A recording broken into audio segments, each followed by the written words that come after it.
მაგრამ ეს სამანილოებმა გამოიტანეს გუნდი. კიდევ ერთი დარტყმა შესანიშნავი გოლი. ბრავო, ეს მე მგონი ისევ თეუზაძე იყო. სამწუხაროდ ვერ მივადევნე თვალი რომელმა დაარტყმა, მაგრამ აბა ვნახოთ განმეორებით.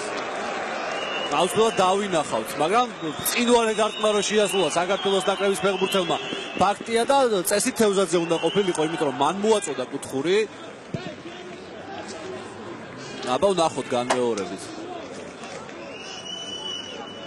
კი, სწორედ თეუზაძეა. კიტეიშვილისგან მიუვიდა ბურთი. გიორგი ხარაიშვილი, ჩემი ვარიანტით ხარაიშვილი. კიდევ ერთი გამეორება გჭირდება, იმიტომ რომ კი ხარაიშვილია. შესანიშნავი დარტყმა. წინვალე დარტყმა 1-0 საქართველოს ნაკრები დაწინაურდა.